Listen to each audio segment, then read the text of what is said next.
What is going on, guys? This is Miasin. I'm back with the Trap Burning Abyss deck profile. I really like this deck. I don't know, it's fun. It reminds me of Cyber Dragons in a way, because your trap decks, your trap cards, they get your engine started in the form of Fiend Griefing. So it reminds me of how I pop my own Overflow to get Emergency Cyber and then play from there. And your cards like Phoenix Wing Wind Blast, Dino Miscus, and also Karma Cut if you want to play it. They're just nice, man. They don't really have like a cost that hurts you, because discarding Grab, discarding Seer, discarding Rhino, Farfa, Farfa's here, and then Scar, I'm like, are you really negging? Absolutely not. And you don't need to play hand traps, because going second, you can literally just go set 5 pass and break boards that way. It's just ridiculous. But yeah, what do I think of this Burning Abyss trap deck? Do I think it's good enough to compete in the meta? I do believe that it's good enough to compete in the meta, and I'm not really trying to add some random fluff to make this video more appealing to the casuals. I do believe that this deck is good, and the proof is that Pack has been doing consistently well with Burning Abyss Trap. Now, I haven't seen his deck profile because I don't watch Yu-Gi-Oh videos on YouTube. Yeah, shocking, huh? As crazy as this may sound, I play the game a lot, but I don't watch other people's videos. I just feel like it kind of stunts my creativity. But yeah, anyways, before we get into this, the explanation of my ratios and stuff, make sure you like and subscribe. Let's jump right into it. So, playing 2 Seer, because it's not like the best Burning Abyss to have like super early on. If you have like one BA monster or just one monster in general, you want it to either be Rhino or Graph or even Skarm, because they're the best discard outlet cards for Dino Miscus and Phoenix Wing Wind Blast. But like Seer is great with any other BA. I mean any other BA. It's hopefully you draw like Seer and like a bad BA, so you can have you can have Beatrice access and not like waste a good resource. It's obviously a really good card post turn 1, and since you can chain block, this doesn't always lose to Ghost Bell and stuff like that, but it always loses to DD Crow. Yeah, 3 Rhino Warrior. It's very debatable whether you want to play like 3, 2, 1, and then 1, 2, 3 tour guides. There are so many good arguments for literally every single ratio out there, but I do believe that playing 3 Rhino, 3 tour guide, and 3 Graph might be a little overkill, because tour guide is not a good discard card. I think it's also not a good turn 1 card. Even if I have tour guide, if I have 2 other BA monsters, I try to actually normal summon the Graph and then special summon the other BA and play from there, because tour guide normal summon loses to Ash Veiler and Imperm, whereas 2 BAs doesn't lose to any hand traps, and even Rhino with a BA doesn't lose to Ash, but it does lose to Veiler and Imperm, because then it would lose the effect of protecting your Fiend monsters from being destroyed by battle by card effect, which kind of sucks, but I mean, it's not the end of the world. A great card nonetheless though, and Tour Guide is still really good. I'm not saying that Tour Guide is a bad normal summon. It's the best normal summon of the deck, by far. It's better than Rhino in theory. It's just that in a format where so many hand traps are being played, and also depending on your luck, usually in Yu-Gi-Oh, if you want to play 3 Tour Guides, but I think every single position here is completely respectable. 1 Libic, I think it's actually one of the really bad BAs, but even the bad BAs are still good, because you still need names so you can special summon them. Yeah, 3 Farfa. You could also play like maybe 2 Farfa with 1 Alec, because Alec negates monster effects on the field, and Farfa banishes a monster until the end phase, but I think just clearing a monster is a bit more relevant than negating a monster effect. I don't think Alec is that great. Farfa applies pressure a bit faster. And then yeah, Graph, I'm not going to explain Graph, just I don't need to.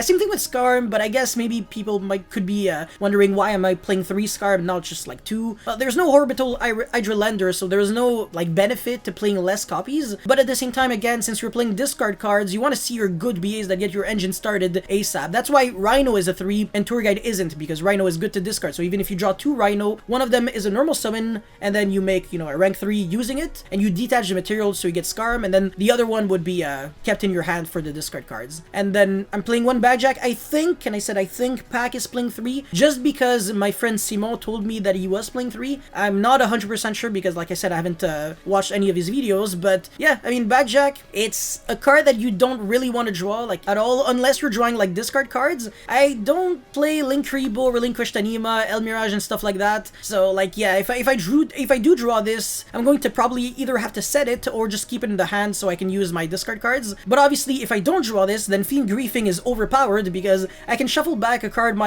in my opponent's graveyard into the deck, and then by foolishing for Badjack, I can banish it, stack the top 3 cards in my, you know, the top of my deck. No, sorry, that's the effect when it hits the graveyard. When I banish it, I can excavate the top card, and if it's a normal trap card, I can set it and use it that turn. So it's pretty much like a trap trick in a way. So I really like the effect of this card. I used to also play it in Cyber Dragons, but I'm really good at drawing this. That's why I don't want to play 3. But it's a good card to mail, and that's why I'm also playing a lot of cards that are good to mail. But yeah, anyways, 3 Torrential, insane, man. Your Burning Abyss monsters can all get destroyed and they all get effects, so it's not even the end of the world. 3 Fiend Griefing is just a no-brainer. None of these cards are once per turn.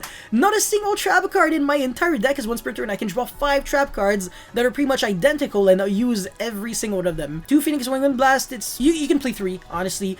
There's just no specific reasoning for these trap cards right there. It's just that I really wanted to play 3 Lost Wind and 3 Breakthrough because they're good to mill. And there's one thing I kind of want to mention about Breakthrough skill. Can actually dodge Herald of Ultimateness. I mean, your opponent can have Herald of Ultimateness with 25 fairies in his hand, and if he doesn't OTK you, during your turn, you can banish it from your grave and then negate the Ultimateness, and it only negates card activations, not card effects.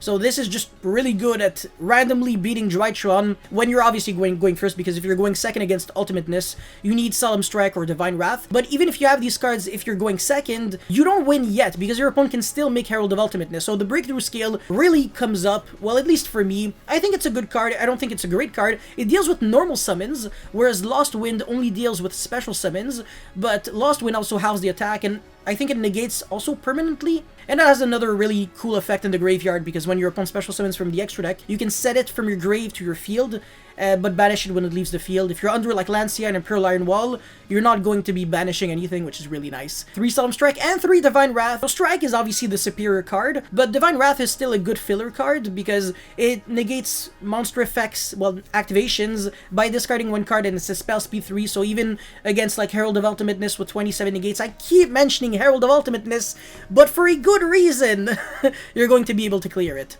But that's it for the main deck. There has to be something I missed. Why am I not playing spell cards? Because I don't want my cards to be negated when I go second. I don't want to go like foolish. Okay, Herald negate. Okay, now I have 1 less card to set. I want to have as many trap cards as possible so I can go set 5 pass consistently, and maybe always have that good discard for my Dino-Miscus, Phoenix Wind Blast, Divine Wrath, etc. Oh, that could be another reason why I'm not playing 3 Phoenix Wind Blast with 3 Karma Cut, because if I have way too many discard cards, could actually start bricking with them, in a way. But, well, whatever. I think this is pretty much it for the explanation of the main deck. Also, Ice Dragon's Prison is a good card you could consider. But for the extra deck, I'm playing Dante Pilgrim, which is the good Dante. If you summon this, you win the game. Double Zeus, Beatrice, Downward Magician. This is in order to give your Zeus a bit more materials. Acid Golem is a rank 3 that has 3000 attack. So going second when you're playing BA, you could just go special summon 1 BA, reveal. If your opponent doesn't go negate with Dragoon, then you just go normal summon a BA, make Acid Golem crash, and you know, it's 3k 3k. So that's just a good way of dealing with negates just in general. Same thing with like Crystal Wing and stuff like that. So BA is fantastic going second. But yeah, this is just a free way of beating Dragoon. You can also Fortune Tune and then Downward and then Zeus with like billions of materials, and it's just a free win. But yeah, I don't think the third Dante comes up that often anymore because Beatrice is only at 1 and Zeus is also a thing. So if you just play like more variety in your rank 3s and also a bunch of Link monsters, I think it's probably gonna be a bit better. But yeah, Unicorn with Access Code, Phoenix, Masquerena, Cherubini, Gravity Controller is a cool one. So sometimes you only have like Dante with well, I mean Seer with like a bad BA like Libic, and it still makes Beatrice because you make the Dante in the extra monster zone. You detach whatever the Libic for the effect of Dante, male 3, and then you make Gravity Controller, then you go Chainlink 1 Seer, Chainlink 2 Dante, or the other way around. Well, probably Chainlink 1 Seer because the Seer getting Ghost Bell is way more impactful than the Dante getting Ghost Belled. And then, yeah, you're going to have a Dante on your field and a Seer in your hand, and then you can discard for Beatrice, and it's Happy Land City. Gravity Controller also has a pretty relevant on-field effect where it's kind of like Neospatian Grand Mole, so if your opponent has something like Mechanite Crusadia Avermax that was summoned with IP Masquerena, it can't be destroyed by card effects, it cannot be targeted by card effects, and also has a really nasty effect when it leaves the field, when it's sent to the graveyard, so if you can just bounce with like the effect of Gravity Controller, it's just absolutely fantastic. But yeah, like I said, that's it for the main deck and extra deck. For the idea section, all these cards here are just a bunch of memes, so I mean, Barbar is good in time, Calcab is okay, but it's not great, Alec, like I said, Farfetch is just better. Shoutouts to Farfa, by the way. But yeah, it's still like an okay-ish card. Break Sword, sure, whatever. Borrowed Sword is actually a really good card, but like Access Code, kind of better, right? I should make a video on Access Code versus Borrowed Sword, which Link monster is the better one, because that could be a pretty interesting topic. I have no freaking idea. Oh yeah, that's true. Berserker of the Tenny is involved in an OTK. That's actually hilarious. Trisbania is really good if you're going first against trap decks. So yeah, this deck doesn't just beat combo, it also beats traps and Sky Striker and stuff like that. There are some nice combos that you can do. You can Farfa the opponent's Shizuku, so it would return on the field in the main monster zone, and then all the Widow Anchors are shut down, so you can Zeus and then send everything on the field to the grave and just win from there. But yeah, whatever, Cerberus, Supply Squad, Trap Trick, and Scale Drain, which are cards that shouldn't even be played in the deck in the first place. But that's pretty much it for this Burning Abyss Trap deck profile. If you guys have any comments or feedback, let me know in the comment section below. Don't forget to like and subscribe. I'll see you guys next time. Peace.